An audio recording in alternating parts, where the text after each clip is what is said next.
Hello everyone, welcome back. Today we're going to be talking about Feyachi optics. Okay, so I've got here the V90, okay, red dot, and then over here I've got the M37 1.5 to 5 magnifier. Okay, so I received this in a combo, and now if you notice, I haven't matched them up in the combo that they would suggest that you did, and we're going to talk about why. Why did I match it up the way that I did? Stop for a second. So I've been working with this combo for almost a week now. So first thing that you might say is, hey, why am I messing with such entry-level budget optics? I mean, after all, we look over here on this table. I got EOTech. Okay, we got a Trigicon.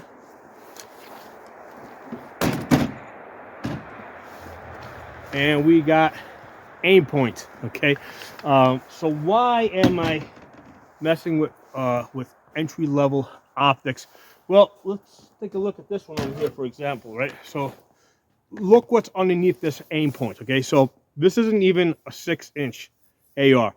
This is actually 4 inches. Okay, this part here is linear comp. Okay, so the barrel on this is actually 4 inches, and it gets something like 10 or 12 MOA. Okay, so it's not, a particularly accurate gun, but it's a lot of fun to shoot, right? I like shooting it over here, 30 yards. It's a lot of fun to blast away with this thing. It makes nice big fireballs.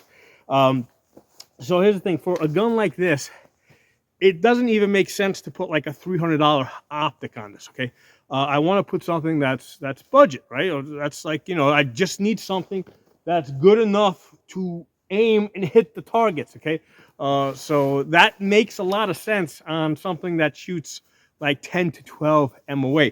So that's one reason that applies to me specifically. Okay, now the other side of this is there's always new people that are coming into the gun hobby, and after they just spend $400 or $500 on an AR-15, it's kind of hard for them to like go spend another $300 to $500 on an optic. So most people are going to go the entry-level budget route, right? And they're gonna get an optic that's below $100. Okay, I mean that's what they're gonna do, all right? Or a magnifier optic combo that's below $150. Okay, and one of the things I've been hearing over the years is, like, a lot of times people say, you know what, you should save up and just get a better optic, right? I don't like that, right? And the reason why I don't like that is because if you're telling people to save up and wait, I mean, that's what they're going to be doing. They're going to be waiting, okay? I don't want people waiting. I want people getting to the gun range today, right? This weekend, okay? So if the budget optics, right, if the entry-level budget optics get people to the gun range sooner rather than later, right, I'm 100%, that entry-level budget optic is going to be a lot more useful to everyone, okay? Both them, right, and us as the overall gun community, because we got, more and more people that are coming into the gun community. So I want to make sure that people coming in that really don't know anything about guns and optics, right? I mean, at this point, yeah, they might hear, yeah, AR-15 is a great gun, so they might get that, but they're not going to spend a whole lot of money on optics coming in. And what I don't want them to do is just get some flip-up sights and put them on the gun. The reason why I don't want that, right, for like beginners, brand new shooters, is me as a full-time gun instructor. I have been training beginners for at least 15 years now, okay? And one of the things that I found is that when I used to train women with just iron sights, like 80% of them, right, would lose interest in the whole lining up the sights thing. But when I started putting red dots on rifles, like all of a sudden it's like I had like a 90% retention rate, right? The women or young kids, right, they would get on the guns, and they would see the dot, that bright red dot, and they'd be like, ooh, I see it. So it's a lot more fun for them to shoot. So this is really important, right? As far as, for my goal, which is to basically grow the gun community, okay, It's really important for me that when people get on guns, especially beginners, as soon as they see that red dot, like their eyes light up, and they get really excited and they want to do shooting. If I start saying, hey, line up the sights, dovetail in the back, this, match it up, a lot of women, a lot of people, especially women, they lose interest in that whole line up the sights business. Okay, red dot on the target and start pulling the trigger, they love that. Okay, so but anyway, so there's two sides to this. One is it allows new people to get into the gun hobby easier, but the other side of this is, right, the side that benefits me personally is I can't put a $300 or I'm not going to put a $300 plus optic on every gun. Okay, some guns don't deserve a $300 plus optic. Some guns only deserve an $80 optic. Okay, so that's the reality of it, right? So that said, let's talk about this Feyachi.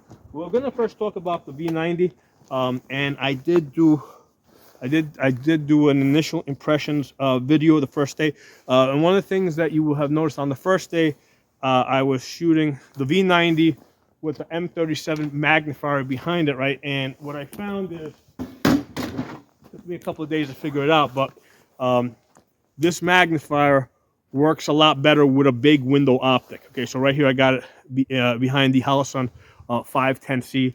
It works a lot better when you start trying to look from one tube into another tube, right? With these tube style optics, right? Just when you start looking with one tube into another tube, it gets a lot more difficult. Basically the magnifier has to be able to make up for the limitations of looking through a narrow tube. Okay. So this being a budget magnifier is going to work a lot better with the big window optic. Okay.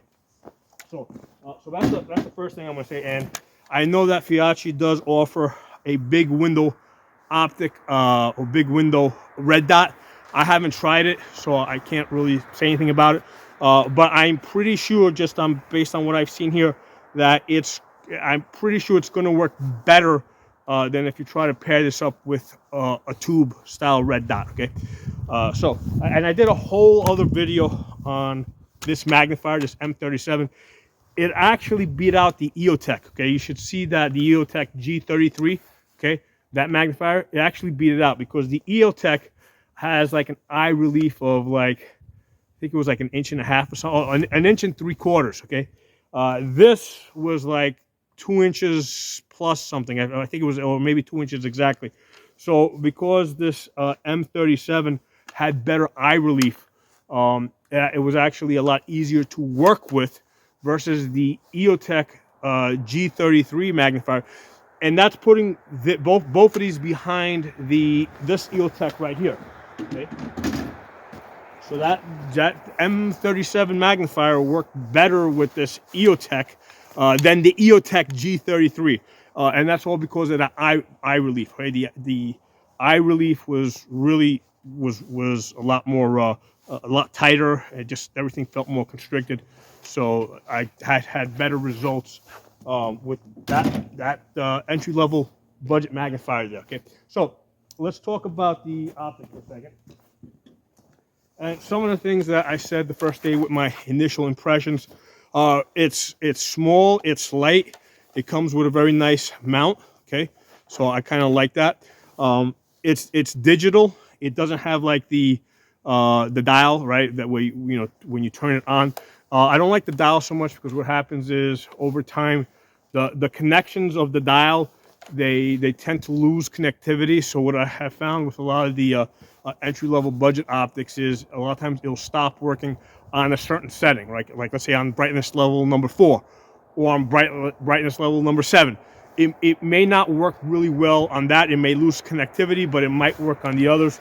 So that's why these digital ones with the up and down arrows, they generally work a lot better. They tend to be a lot more reliable. So like I said, I've only been working with this for almost a week. So, but I'm already starting to build up some good impressions. Okay, so the buttons are nice. Okay, up and down. If you hold both of them down at the same time, it'll go off.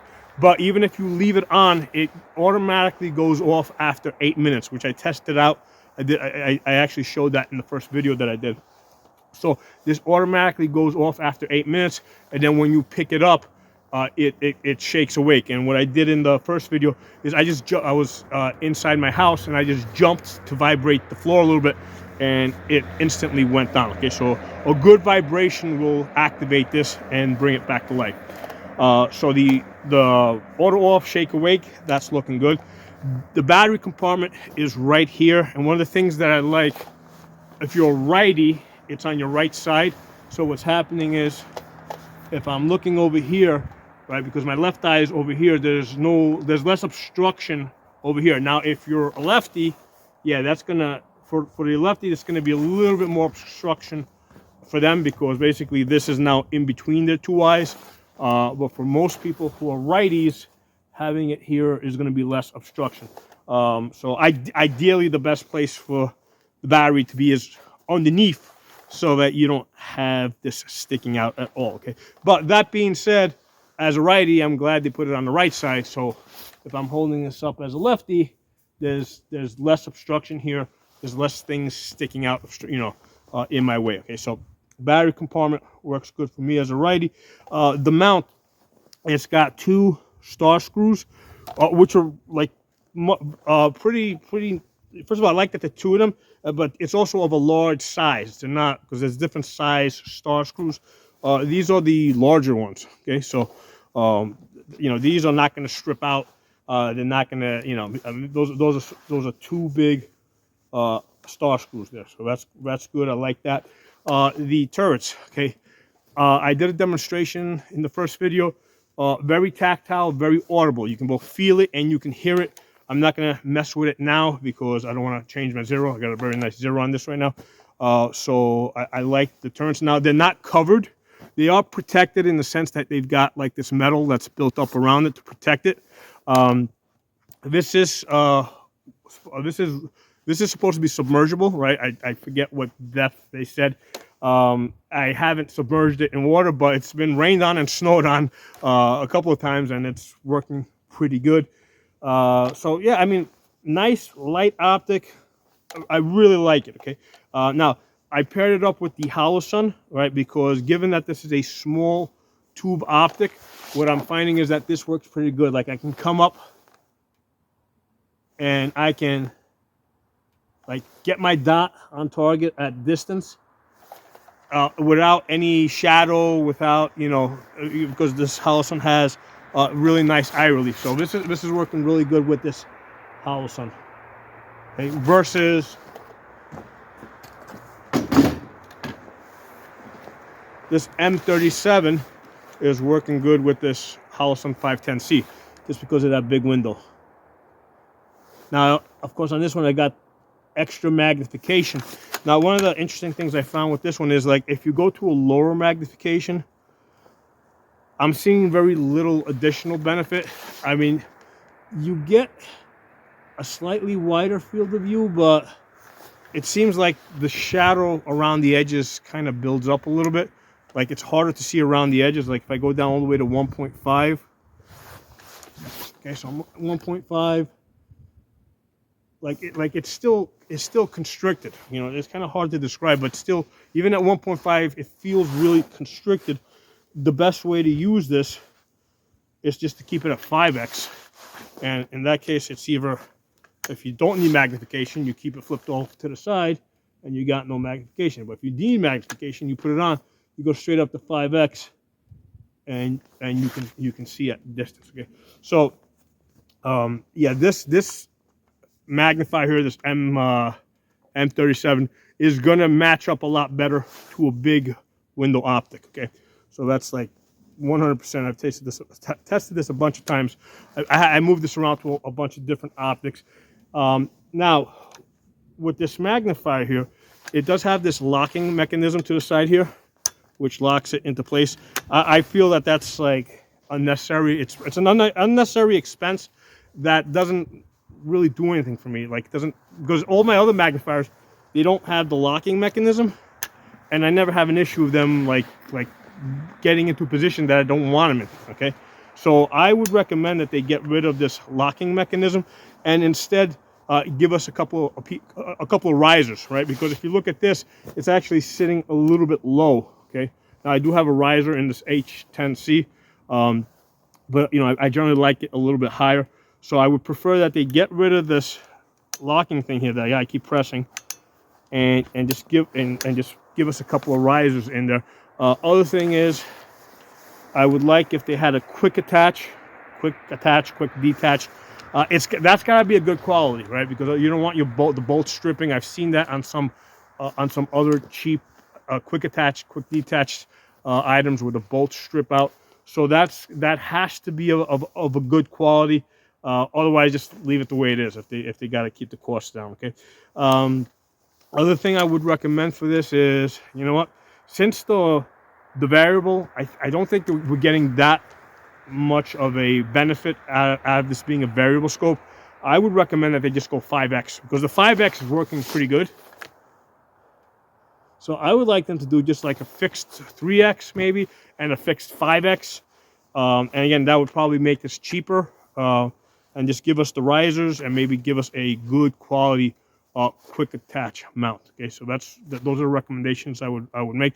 However, this is working. Like if you're matching this up to a big window optic, it's going to work decent for you. Okay, and go back to this one. So yeah, on this Red Dot, I'm actually very happy with this. I've got no issue at all putting it on this gun, because this aim point is going to come off this. Okay, that's silly. First of all, it looks silly. Look how big it is.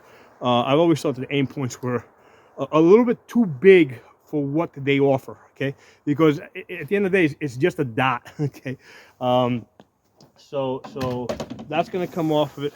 This is going to go on that. Now, the reason why it's on this gun here, right, I didn't put it on that one, is because this is an AR-47, okay? So this shoots 7.62 by 3.9, okay? So that's the AK ammunition. So I've been testing this out, right, for the last week with AK ammo, okay? Because basically I've been testing it to see how it handles the slightly heavier recoil of the 7.62 by 3.9. Let me put my ears on.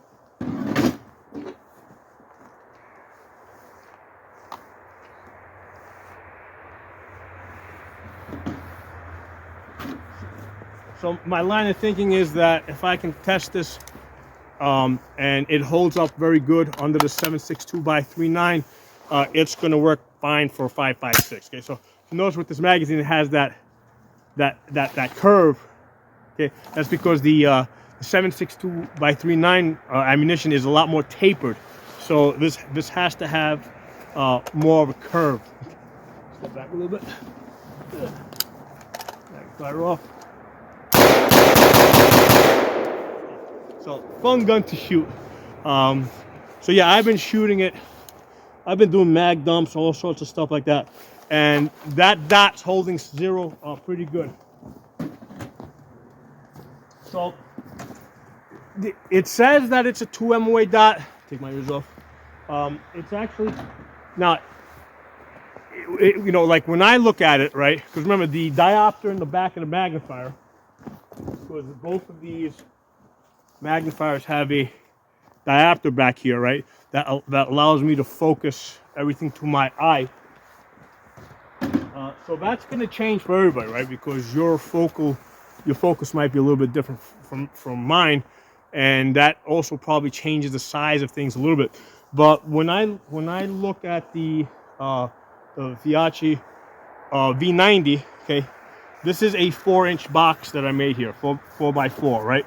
So that fits inside of here, okay? So at 100 yards, okay? So when I look at it, it's a 4 MOA dot, even though they're saying that's a 2 MOA dot. Again, that might have to do with the diopter in the back of the magnifier.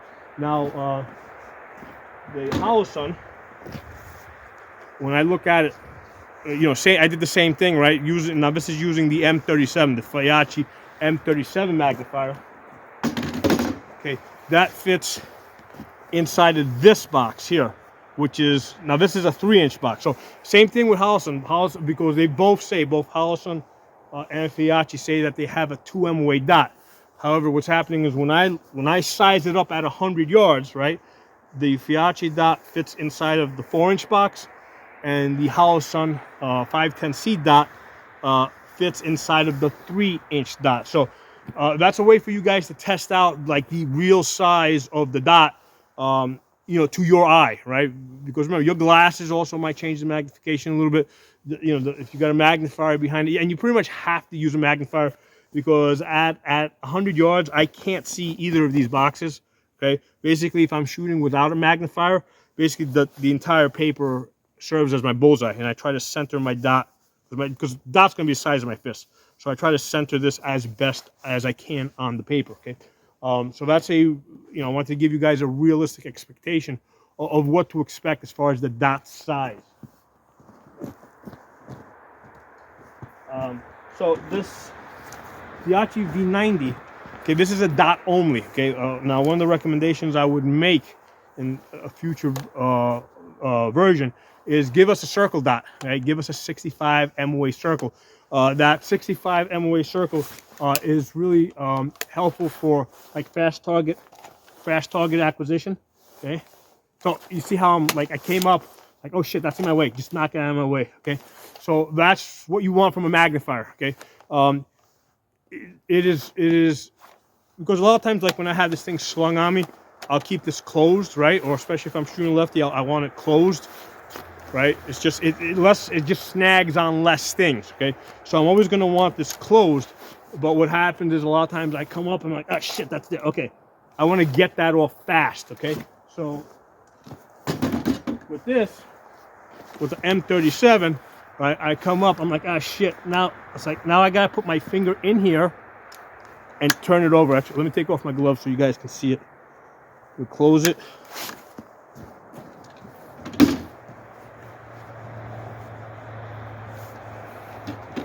All right, so with this, damn, this rifle's cold, it's like freaking 20 degrees. So if I come up, it's like, oh, I don't like, you know, shit, I forgot to take it off. I gotta put my finger here, bring it up, and flip it over. Right, and now that's locked into place there. So if I want to close it, I got to come back here, and you can see how it's sticking, how I got to try and get my finger in there. So the optic is now in the way over here. So I got to get my finger in there to close it. So this is just unnecessary. It's just not helping me. You know, if I come up, I got to find it, turn it over. Okay, so I don't want to be messing with this locking button. That locking button is just not helping me. Okay, I want to just come up, get this on, get it off. That's what I want. Okay, and if I want to remove it, right, and that's one of the great things about the magnifiers is that they are easily removable, right? Because if I decide I'm not going to need the magnifier, well, now I got a much lighter gun. Okay, and light is nice. I can put this in my pocket, and that's one of the great things about this V90. It is small, it is compact, it is light. Like even with the mount, they made it very, you know, like it's not heavy, right? There's a lot of air. There's basically lightning holes over here. So this is really nice and light.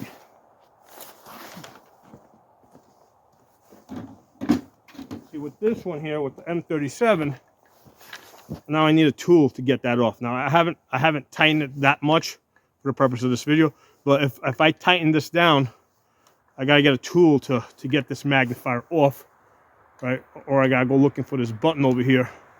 So this locking mechanism over here, that's gotta add expense to this magnifier. So I like to see this remove. You know, I like to see them get rid of this locking mechanism and put, I mean, because they could save on the cost of that, right? And they could also just go with a straight 5X, save on the cost of that. And then use those cost savings to give us a good quality quick attach. Okay, but I mean, overall, I really like this optic. I mean, right, if you're just going to be using it like this, like first of all, I'd move it back a little bit more. But and the reason why I had it moved up because I'm trying out different size magnifiers, right? So So that's why I got it pushed all the way up, you know, as far forward as I could on the upper receiver. Okay, but right now this is nice and light. Right now, what I'll do is, because it's a dot only, it's not a 65 MOA circle, I got to make this bright so that when I come up, I get that starburst. So in the future version, I'd like to see that 65 MOA circle. The 65 MOA circle is useful because, first of all, it allows for fast target acquisition. At 15 yards, where that target is, it's going to be like half the size of a man. So that centers really nicely on the chest or over the head, okay? So it's really great for fast target acquisition. And it's also very useful for range estimating, okay? I can use that 65 MOA circle to judge the distance, okay? So at 200 yards, the man's going to stand with his feet at the bottom of the circle, and then his head's going to come up just underneath the dot, okay? So that'll be 200 yards, okay? So 200 yards, you put your dot, right? Point of aim, point of impact. Basically, you'll either be 3 inches high or 3 inches low with a 50-yard zero, okay? All the way out to 250 yards. At 300 yards, right? Because now basically your man is going to stand with his feet at the bottom of the circle, and his head's going to come up 3/4 of the way, okay? So when you see that, you put the dot on the face, you're going to hit the chest, okay? About a 10 to 12 inch drop. At 400 yards, your man's going to stand with his feet at the bottom of the circle, and his head's going to come up halfway, okay? So now you put that dot on top of his head, and you're going to drop him into the chest, okay? And at 500 yards, okay, your man is going to be equal either to 1/4 of the distance between the bottom of the circle and the dot. So either be 1/4 or equal to the little hashes that, you know, one of the 4 hashes that are on the sides of that circle. Okay, so at 500 yards, the distance basically belt to head, that's your holdover. Okay, so you take that. That's your holdover, so you can make your shots at 500 yards. And I've done a bunch of videos where I'm shooting 500 yards with just a red dot and a magnifier. And at 500 yards, I'm putting hits on a 20-inch target. Okay, so I mean, overall, I really like this. I really like this V90. Okay, small, compact, budget, right? Entry-level budget. It works good with the, in this case, the Holosun 3X magnifier. Okay. I mean, this M37 is nice, but I do like the red dot a lot more, right, compared to other red dots versus this magnifier compared to other magnifiers that I have. Okay. So drop some comments. Let me know what you guys think. And I plan to do a whole bunch more videos on this combination. Okay, so I'll talk to you all soon.